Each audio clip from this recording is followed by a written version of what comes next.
ladies and gentlemen, welcome into the post week number 3 college football AP poll update. I'm going to be reacting to this section by section like I always do, starting with the top 4, and Georgia still sitting at number 1 overall. They've got a pretty good stranglehold on it, 57 total. First place votes. Kind of a struggle with South Carolina. I really think this year is wide open when it comes to college football. Georgia is nothing crazy special. I mean, certainly they're a good team with a ton of defensive depth, but Carson Beck, they're just a very beatable team. They remain at number 1. Michigan, they kind of have been sleepwalking early in the season. I believe now they're 0-3 against the spread. You can say, well, they're without Harbaugh. They might get a decent test next week from an up-and-coming Rutgers team. They end up beating Bowling Green 31-6. J.J. McCarthy, the 3 interceptions, but they don't fall at all. You've got Texas moving up 1 spot. So that is pretty funny. Texas, who was tied with Wyoming going into the fourth quarter, gets rewarded because FSU really struggled against Boston College. But yeah, Texas up to number 3. They beat Alabama in Tuscaloosa. Is that win as impressive? Watching Alabama against South Florida, I don't think so, but it's still an impressive win on the road at Nick Saban. Maybe you can say a little jet lag. They were coming off that big win. It's a home game against a Wyoming team they were 28-point favorites against. Either way, they do end up winning that one. They don't cover the spread. They also get 3 first-place votes. It's funny, people are voting Texas first place. I mean, I guess if you want to go by best win, maybe, but it's just strange. You're tied with Wyoming going into the fourth quarter. People are voting them first overall. You've got Florida State at number 4. They barely beat Boston College on the road. Very lackadaisical, very strange game. Jordan Travis almost has an injury. It looked bad, but he comes back right away early in the second half. And Boston College had about 18 penalties in this game. So I think Florida State loses next week at Clemson. I think people overreacted to Clemson and Dabo Swinney, and it became the trendy thing to do. But yeah, Florida State, I'm kind of getting off of their bandwagon. I was on it really early last year. I said Jordan Travis looks great. Now this year that everyone else loves them, I'm kind of getting off of it. But right now they're ranked number 4. You've got USC, who had a bye. They are ranked number 5. Really no movement at all because we didn't have very many ranked games. Ohio State still sitting at number 6, although they are nipping on USC just 5 points below. The Buckeyes finally get a good win against Western Kentucky. They cover the spread, and they've got their huge game with Notre Dame. So really, where Ohio State ranks, it doesn't matter. Where Notre Dame ranks, it doesn't matter. That's a game that's really going to tell us a lot this coming week. Penn State at number 7. They beat Illinois very easily. They stay there. Washington stays at number 8. You could see Washington moving up maybe 1 or 2 spots here after destroying Michigan State. They've been playing great football, but they will remain at 8. And then Notre Dame sitting at number 9. So the Ohio State-Notre Dame game will be 6 at 9. The Buckeyes ranked 6. Notre Dame ranked 9. That is officially a top 10 matchup there. Notre Dame beating Central Michigan very easily, or I wouldn't say very easily. They didn't cover the spread. It was 17-14 at one point. You could say, well, Notre Dame was looking ahead. Either way, Notre Dame gets it done. They are 4-0, and they will likely go into that home game against Ohio State as around 3.5 to 4 point underdogs against the Buckeyes. That is going to be the game of the week. You've got Oregon moving up 3 spots to number 10. Oregon blowing out Hawaii, easily covering the spread. They have looked better, but it is one of those things where you almost lose to Texas Tech. Your other 2 games, Portland State, Hawaii, not the greatest of teams. We'll see what happens with Oregon, but we know Bo Nix is a good quarterback. You have Utah at number 11. I vehemently disagree with this. I do not think Utah is a very good team this year. They're just moving up because the AP voters lack nuance and really understanding in judging how these teams are playing. So they see that Utah keeps winning. We got to keep moving them up. Well, that's not how it should work. You should rank teams based on how good they are.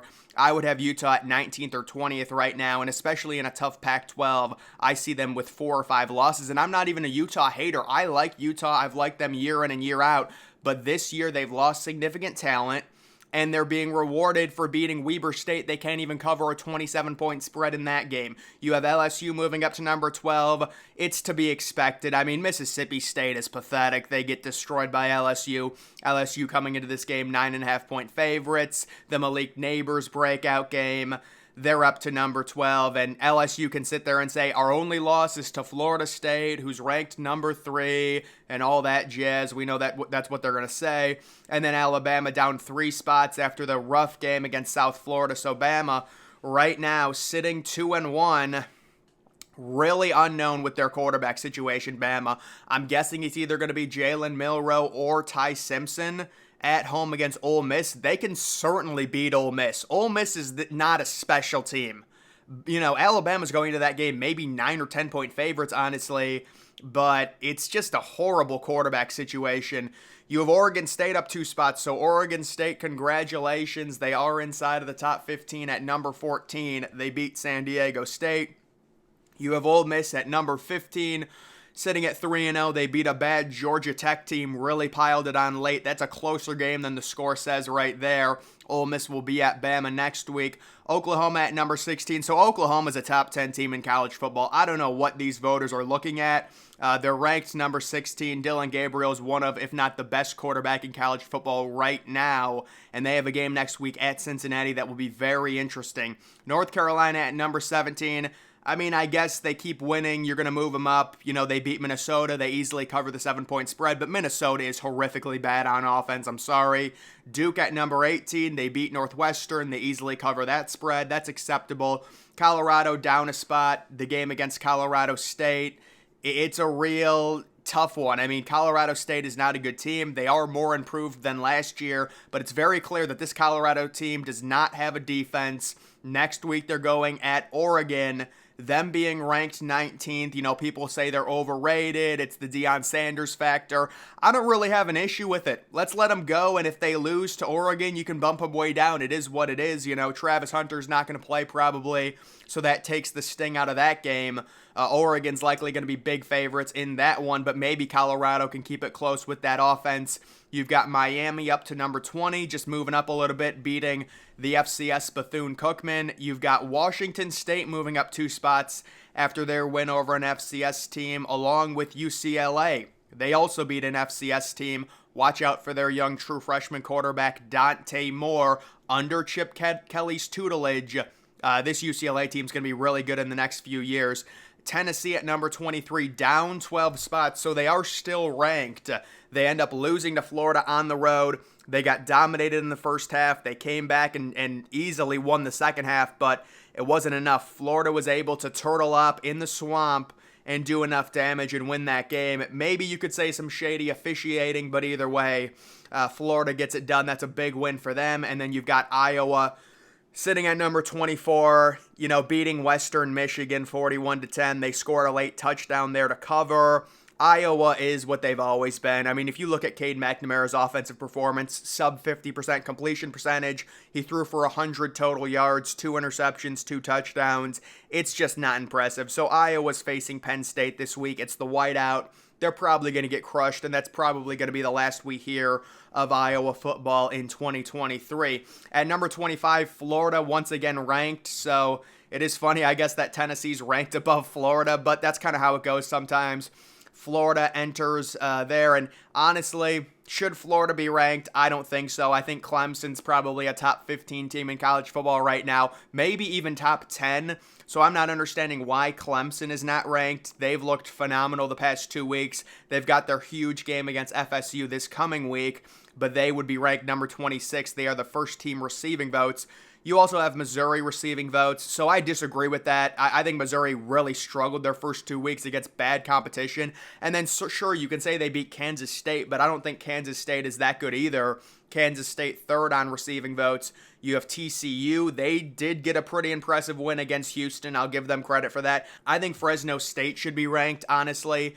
They got 17 overall votes, and then you can see Kansas. Dude, Kansas almost lost to the worst team in FBS. How are they getting votes? I mean, I understand they're 3-0, but that is just not a good job by those voters. You have Tulane getting 13 votes. You could understand why Tulane got some votes. Their only loss came because their backup quarterback started. Kentucky, yeah, Kentucky to me has not looked good this year, although they do have Devin Leary, who you would think would be maybe an upgrade from Will Levis, very similar quarterback. You have Maryland getting 4 votes. They played a Friday night game and won. You have BYU. I mean, BYU did beat Arkansas on the road. That's a pretty good win, but BYU only getting a few votes. Wisconsin getting some votes. They did beat Georgia Southern. That game was kind of close early. Syracuse. I'm surprised Syracuse didn't get more votes, honestly. They're very good in terms of analytics. I'm not saying that should put them inside of the top 20, but just 2 votes overall, and then Louisville and Auburn also getting a vote. So we do have some huge games coming up this week. I would say the biggest one, obviously, the top 10 matchup, Ohio State versus Notre Dame, the battle of America's team. You've got the 2 biggest fan bases, or 2 of the biggest fan bases in college football. You also do have Colorado at Oregon, although that spread is going to be pretty large. And then kind of an under-the-radar game as well. You do have Oregon State at Washington State. Washington State, again, they are ranked inside the top 21, and then Oregon State's actually inside of the top 15. So there are some good games. Also, you could say Alabama, Ole Miss as well. Either way, guys, that is going to do it for this video. Make sure you're following me on X. Link to that's always in the description.